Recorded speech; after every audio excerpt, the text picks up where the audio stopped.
예, 유명 야구 해설가 하일성 씨가 또 주목받고 있는데요. 다름 아닌 사기 혐의인데 네. 이거 좀 설명해 주시죠, 김 박사님. 그 하일성 씨가 2014년도 4월 초경에 그 아마 아는 지인으로부터 그 아는 사람의 아들을 네. 뭐 그 프로 야구 구단에 좀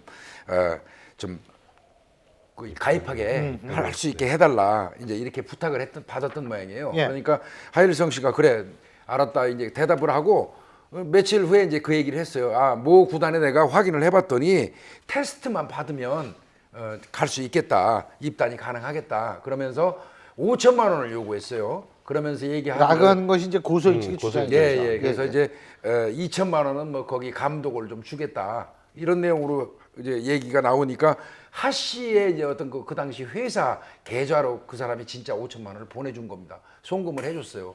근데 그 이후에 이제 입단도 안 되고 돈도 돌려주지 않으니까 사기로 고소를 한 거예요. 근데 이제 하일성 씨 측 입장은 뭐냐면 돈을 빌렸을 뿐이지 그게 그거 예, 여부하고 상관이 하일성 없다 씨는 이런 일단 이야기죠. 청탁하고 전혀 상관없이 내가 돈이어서 빌렸던 것뿐이다라고 진술을 하고 있는 상황인데요. 과거에 이 사건 터지고 좀 이슈가 됐었을 때 그런 얘기를 했었어요. 그냥 아는 사람들 아들 그 프로야구 구단에 그냥 소개시켜 주려고 접촉한 적은 있지만 그거는 이 돈과 무관하다는 얘기를 하신 적이 있었거든요. 근데 이번에 문제가 그러니까 일단은 지금 이제 불구속 기소가 됐잖아요. 검찰에서는 혐의가 인정이 된다고 판단한 건데 하나는 사기 혐의고요. 지금 누구나 다 아는 것처럼 또 하나는 근로기준법 위반이잖아요. 무슨 근로기준법이요? 그러니까 근로기준법 위반해서 이게 도대체 왜 근로기준법 글쎄요. 위반이라고 하는데 이제 원래 누군가를 어디에 취직시킬 때 중간 착취의 배제라는 조항이 있습니다. 그러니까 누군가를 취업의 대가로 돈을 받는 것. 중간에 돈을 이제 그걸 착취한다는 표현을 쓰죠. 착취하게 되면 그게 5년여의 징역형이나 3천만 원의 벌금형이 처해지게 되는데 사기와 별개로 입단의 대가로 돈을 받았기 때문에 근로기준법 위반까지 지금 같이 문제가 된 상황입니다. 사실 하일성 씨는 지난해 11월에도 또 이 사기 혐의로 피소가 그랬죠. 됐었잖아요.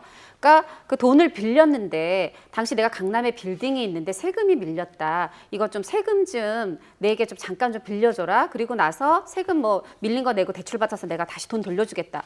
그런데 나중에 보니 그 빌딩은 이미 매각된 상황이어서 사실은 밀린 세금이 아니었던 거죠. 본인의 다른 빚을 변제하기 위해서 그냥 빌렸던 겁니다. 그렇게 되면은 채무 상환 능력도 없고 있지도 않은 빌딩을 있다고 했기 때문에 이제 이 부분이 사기 혐의였는데요.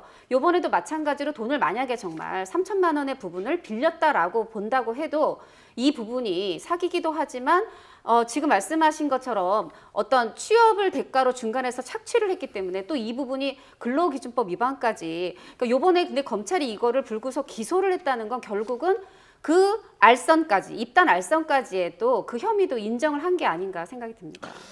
근데 또 얼마 전에는 이 부인께서 음주운전하는데 옆자리 타셨다가 또 저걸 하셨는데 음주운전 방조. 요새 참 너무 힘든 시간을 보내시고 있는 것 같아서 좀 안타깝습니다. 예. 이게 일단 기소가 되면 재판이 열리는 거죠? 그렇죠. 예. 예, 일단 불구속 기소 같은데요. 예. 재판이 열릴 것 같고. 근데 이제 전에 조금 전에 말씀하신 그 건물 관련해 가지고 사기 부분하고 이게 자꾸 겹치게 되면 하일성 씨한테 유리한 조건이 형성되지는 않아요.